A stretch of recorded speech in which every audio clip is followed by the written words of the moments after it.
This time last year, last week, we had John Willis talking about his glorious career, and this week Peter Dale, who's in charge of documentaries for Channel 4, talking about his brilliant career.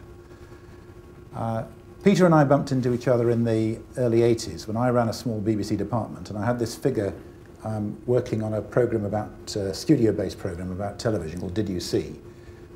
Who I have to say was incredibly morose. He'd sort of sit in the corner looking miserable because he'd been asked to research 3 speakers who had to turn up to talk about a television programme the following Friday for transmission on the Sunday. And I could tell he kind of really hated it. He'd come from the cutting rooms, he was assistant film editor, and I think this kind of apprenticeship in studio-based production was for him sheer purgatory.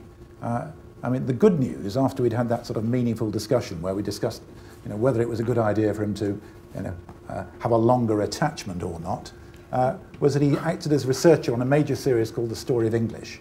And as sometimes happens in careers, you get the chance to make a 50-minute documentary. And what became immediately apparent to anybody looking at both the rushes and the movie was that he knew how to put film together, and he knew how to tell a story, and that he was a filmmaker. And from then on, he went on to make a series of distinguished documentaries for the BBC before becoming Channel 4's commissioning editor of documentary. And I always feel a sense of relief that I didn't, because I suspect there were other people of that generation in television who, because they weren't very good at arranging chat for television sort of entertainment shows, ended up back in cutting rooms when actually they should have been making the movies. Anyway, please welcome Peter Dale.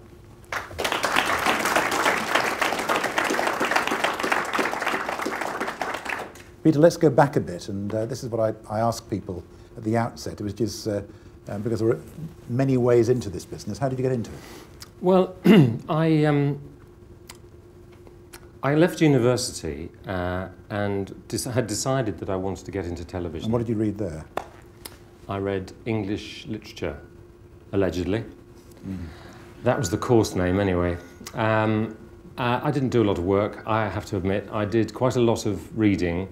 I did very badly at the exams, but I ran the university newspaper after a couple of years and ran the film club. So those were the things that, and my tutor, when I got a miserable exam results at the end, said, look, we realise that you haven't done enough work for your degree, but we realise that you have done a lot of work for the university newspaper and the film club and all that kind of stuff. So in a sense, you probably learnt more than you would having read Chaucer and Spenser and the Fairy Queen. So we're prepared to give you, instead of a fail, we're prepared to give you a 2-2. So I was mightily relieved at that, because I really didn't deserve it academically. But I'd already made up my mind some time before that I wanted to work in television. Well, I wanted to work in Hollywood, but I think I settled for Shepherd's Bush quite quickly, and went to find a flat near Shepherd's Bush, was on the dole, and went knocking on doors of cutting rooms, because I had understood that the editing room was the place to be, really. That's the place where I felt that you learnt how films were put together. I had a number of friends who had very glamorous lives as camera assistants, flying all over the world and doing all kinds of interesting stuff out on the road. But when they came back, they had no better idea of how films were made. But in the cutting room, you could sit there watching every move, every track, every zoom, every focus, and every cut, and you begin to get a very quick sense, or slow in my case, but a very good sense of how films are actually made. So that's where I wanted to go. So, long answer, short story. I knocked on cutting room doors, basically, and ended up sweeping up in a cutting room in Shepherd's Bush. In those days, it was a sort of classic entry mechanism, wasn't it? A combination of English particularly, because it gave you access to the stories of the past, and a cutting room because it gave you access to the skills of the present. Yeah, absolutely. Now, this session's called Desert Island Videos because I suggested to Peter that we talk through what he's done with some of the films that he saw on the way. And the first of those, I think we can see now. Which do you want to briefly introduce it, and then we'll ask Ali to play it. This is from a series called The Family, made by Paul Watson in 1974, I think it was, and it was a real breakout series. It was it made an awful lot of noise, didn't it, at the time? And one of the reasons for that was because this was a film just about a very ordinary family in Bristol called the Wilkins. And nothing much happened in the family except that they had rows and they went on holiday and they went to the doctors and they had children and they just sort of basically got on with life. But what was shocking about it to the British people at the time and to me when I saw it at university was that this was just ordinary life and cameras hadn't been in an uninhibited way inside people's living rooms very much. It seems amazing to say that now, but it was true then. Camera crews went all over the world filming extraordinary things, but they never really sat inside people's houses and just watched what they were like. And Paul, who is, you know, a very manipulative figure in documentary, I mean, I say that to him happily, he really lived with these people for a year, and I think he stirred a bit of it up, quite honestly, but he got a fantastic series out of it.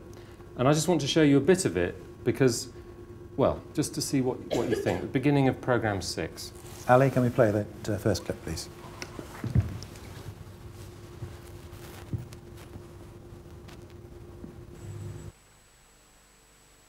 And God made the world in 6 days. On the 7th he rested. This episode watches the Wilkins after their 6-day toil. Sunday, a day of rest. They don't do as many days. No, it's pretty obvious because that's all your shop can do, isn't it? Is the treatment. Right. Well then, we'll ask and do better. It's not the only thing We'll we ask and do better. Well, what makes me so jealous about that? Because that's typical of you, because you are a jealous little cow, aren't Why? you? Because you are. You like everything to be best for you. Don't be so stupid. Stupid. I can't. You're bloody thick, you are. No, Everyone's got to be everyone jealous has of to, you, ain't they? okay? Yeah. No one has to be jealous of me, only unless they are. You reckon everyone's jealous No, I of don't you? reckon Yes, you everyone's do. jealous of me. What they got to be jealous of me for? You always say, oh, you're jealous. Every time you have a row with anybody, they've got to be jealous. Do I? Yeah. You have a Tell row me with when. anyone, Tell they're me when jealous. then. No, I ain't. I ain't never said Upstairs that. in the bedroom when What we've did I had a say row then? for a start. What did I say? About me being jealous. Jealous of me? I don't know. Every time I ask you, you never say. It's easy to say, and it's easy for you to turn around and say that I've It's said easy that for you're you jealous. to say that I'm jealous, but you never ever. Well, when did I say to you? Turn round When and did give I me a say to reason you? why I I remember think the you were rows, jealous. but I can't think. Oh What yes, was it that about? was What was such it about and then? such What a was it day. about? What was it about? Oh Christ, I can't even remember that either. Yeah, It's well, probably so how can something you so remember I bloody said jealous? stupid. When did I say to you up in the bedroom you were Quite jealous? a few Go on, tell me times. when then. Quite a few You tell me times. precisely.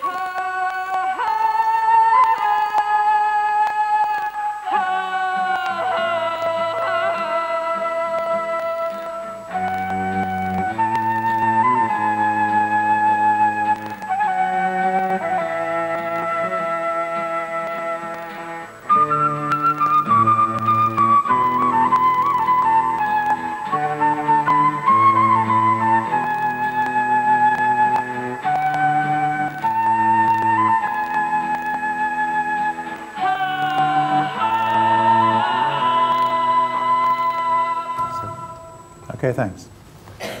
I mean, I show you that not because I think it's great, but because it was so important at the time. And looking at it now, it looks incredibly ordinary. But it was, you have to take our word for it, it was, wasn't it? Oh, it was, I mean, it looks now like a docu-soap, doesn't it? You know, and you've seen plenty of those, but it was headlines over the newspapers day after day. And the reason why it was shocking, I think, was because television, as I say, hadn't been in people's living rooms like that before, but it was reflecting ourselves back to ourselves in a quite uncomfortable way. It was making us accept that there were people who rowed and swore at each other and mistreated each other emotionally sometimes, but were still a kind of ordinary British family.